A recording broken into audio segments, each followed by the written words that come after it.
প্রকৃতির এক অপূর্ব রূপকথার রাজ্য, যার আনাচে কানাচে লুকিয়ে আছে মেঘালয়ের আকাশ ছোঁয়া পাহাড়ের মুগ্ধতা। পাহাড়ের পাদদেশে ছড়িয়ে থাকা গ্রামগুলো যেন কোনো ছবির ফ্রেমে বাঁধা, নির্মল, শান্ত আর অসাধারণ সুন্দর। আজকের এই ভিডিওতে আমরা ঘুরে দেখব সিলেটের বর্ডার সাইডে অবস্থিত মনোমুগ্ধকর 3টি জায়গা: উৎমাছড়া, তুরাংছড়া এবং বিছানাকান্দি। এই অপরূপ সৌন্দর্য উপভোগ করতে আমাদের পায়ে হেঁটে অতিক্রম করতে হবে প্রায় 13 কিলোমিটার দীর্ঘ পথ। তাই দেরি না করে চলুন শুরু করা যাক আজকের আমাদেরই ভ্রমণ গল্প, সৌন্দর্যের আধার এই সিলেটকে নিয়ে।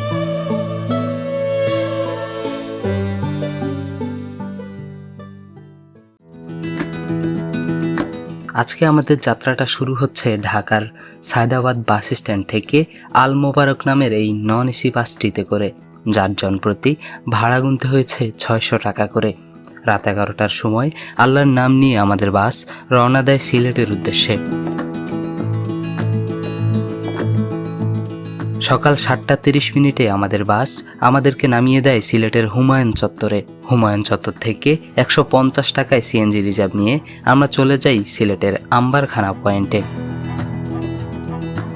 আম্বারখানা পয়েন্ট থেকে ভোলাগঞ্জগামী বাসে করে জনপ্রতি 80 টাকা করে রওনা দেই ভোলাগঞ্জ ব্রিজের গোড়ার উদ্দেশ্যে, অথবা বাস সুপারভাইজারকে উৎমাছড়া যাওয়ার কথা বললেই ঠিক জায়গায় নামিয়ে দিবে। ভোলাগঞ্জ থেকে 300 টাকায় একটি সিএনজি রিজার্ভ নিয়ে আমরা রওনা দেই উৎমাছড়ার উদ্দেশ্যে।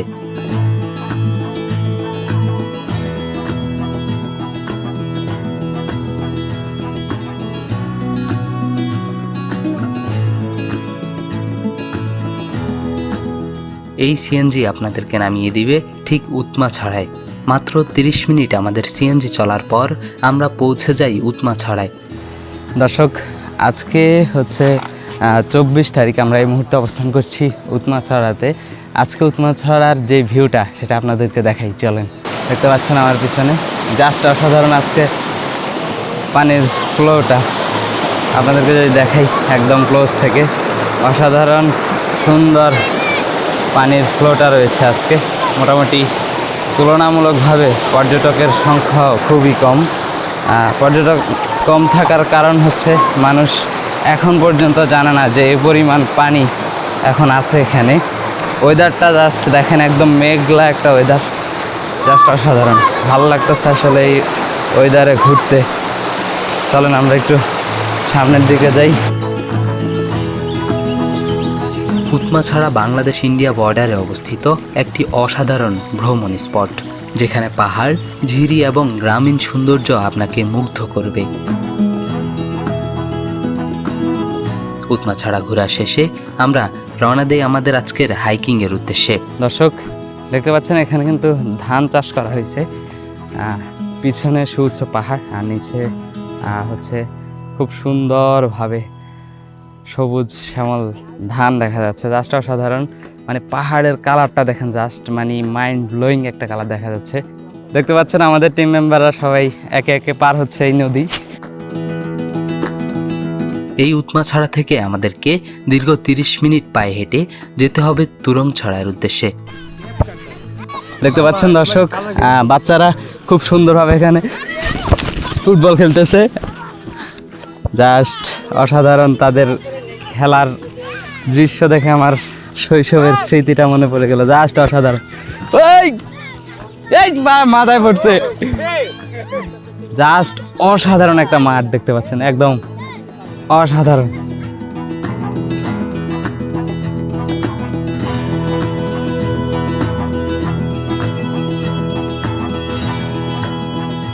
দর্শক, আমরা হাঁটতে হাঁটতে চলে এসেছি জাস্ট এমন একটা জায়গায়।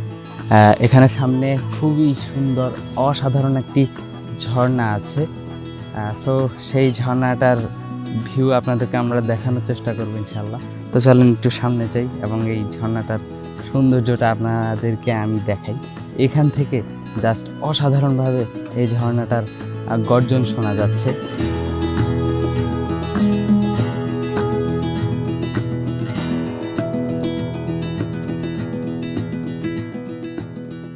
জঙ্গলের ভিতরে আছি এখন। তো জঙ্গলের ভিতর দিয়ে হাঁটতেছি। আমার পিছনেই মেঘালয়ের ছোট্ট একটি ঝর্ণা রয়েছে, ওইদিকে যাচ্ছি না, ড্রোন ফুটেজে আপনাদেরকে দেখাবো। চলেন সামনের দিকে আগাই। এখানে দেখতে পাচ্ছেন ওই ঝর্ণা থেকে বয়ে আসতেছে পানি। আমরা এটা পার হয়ে এখন চলে যাব সোজা আমাদের নেক্সট গন্তব্যের দিকে। চলেন সেই দিকে যাই, এখানে আর টাইম ওয়েস্ট না করি। প্রায় 40 মিনিট গ্রামীণ পাহাড়ি দৃশ্য দেখতে দেখতে আমরা পৌঁছে যাই তুরং ছড়ায়। দর্শক, আমরা এই মুহূর্তে অবস্থান করছি যেই তুরং ছড়া, সেই তুরং ছড়াতে। সো এখানে বিএসএফ হচ্ছে ঝামেলা করে, আমাদের বিজিবি ওই দিক থেকে ডাকতেছে। তা আমরা হচ্ছে এখান থেকে এখন উঠে যাব। চলেন উঠে যাই। দর্শক দেখতে পাচ্ছেন বিজিবি হচ্ছে এখানে সবাইকে ডাকাডাকি করতেছে। আমাদের লোকজন সব ওই জায়গায় গিয়ে ছবি টবি তুলতেছে। সেটা বিজিবি দেখার সাথে সাথে আমাদেরকে বারণ করে দিচ্ছে, ডাকাডাকি শুরু করছে। সো এটা খুবই রিস্কি। আর ওই পাশে ওইটা হচ্ছে নোম্যান্স ল্যান্ড, ওইদিকে যাওয়া খুবই রিস্ক। তুরং ছড়া একটি হিডেন সৌন্দর্য, যেখানে মেঘালয় থেকে বয়ে আসা পানির সৌন্দর্য আপনাকে মুগ্ধ করবে।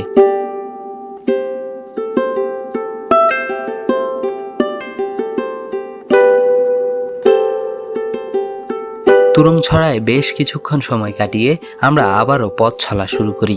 দর্শক, আমরা এই বর্ডার লাইন ধরে হচ্ছে হেঁটে যাচ্ছি।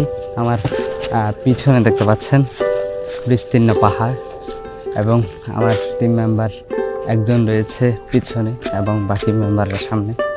তো আমরা আসলে এনজয় করতে করতে রাস্তাগুলো পাড়ি দিচ্ছি। এখন পর্যন্ত প্রায় 2 ঘন্টা পর্যন্ত আমরা হেঁটেছি। প্রথমে উৎমাছড়া, তারপরে তুরং ছড়া, তারপরে বিভিন্ন পাহাড়ি দৃশ্য দেখতে দেখতে আমরা এই পর্যন্ত এসেছি।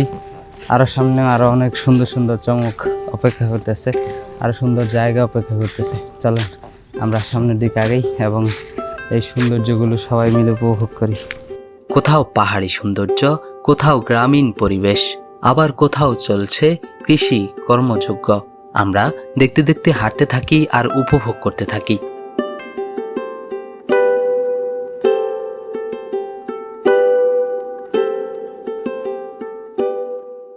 2 ঘন্টা হাঁটার পর আমরা পৌঁছে যাই এক অসাধারণ মাঠে।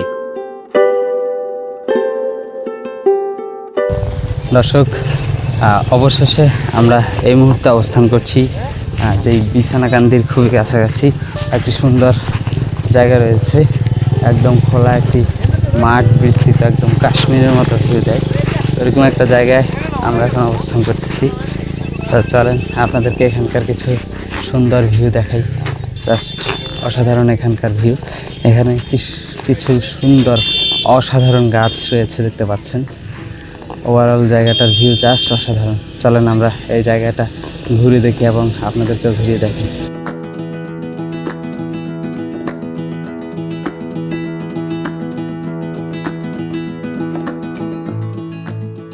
এই মাঠের পাশেই অবস্থিত বিছানাকান্দি। আমরা বেশ কিছুক্ষণ এই মাঠে সময় কাটিয়ে চলে যাই বিছানাকান্দিতে। বিছানাকান্দি থেকে জনপ্রতি 150 টাকায় সেরে নেই আমাদের দুপুরের খাবার শেষে আমরা সন্ধ্যা পর্যন্ত এখানেই টাইম কাটাই।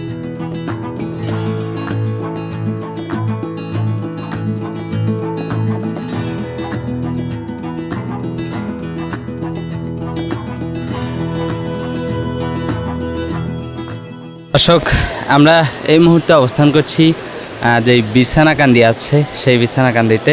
তা আমরা বেশ কিছুক্ষণ পর্যন্ত এখানে গোসল করেছি, লাফালাফি করেছি। সো আমরা এখন এখান থেকে বিদায় নিব। আমরা এখানেই দুপুরের খাবার খেয়েছি, জনপ্রতি 150 টাকা করে। আপনারা চাইলে এখানে এসে দুপুরের খাবারও খেতে পারেন। বিছানাকান্দি থেকে জনপ্রতি 60 টাকা বাইক ভাড়া করে মাত্র 20 মিনিটেই আমরা পৌঁছে যাই সিএনজি স্ট্যান্ডে। সেখান থেকেই চলে যাই সিলেটের উদ্দেশ্যে। সিলেট ফিরেই আমরা আবারও ব্যাক করি ঢাকার উদ্দেশ্যে। আজকের এই ভিডিওটি এইখানেই শেষ করছি। দেখা হবে অন্য কোনো দিন অন্য কোনো ভিডিওতে। ততক্ষণ পর্যন্ত ভালো থাকুন, সুস্থ থাকুন। আসসালামু আলাইকুম ওয়া রাহমাতুল্লাহ।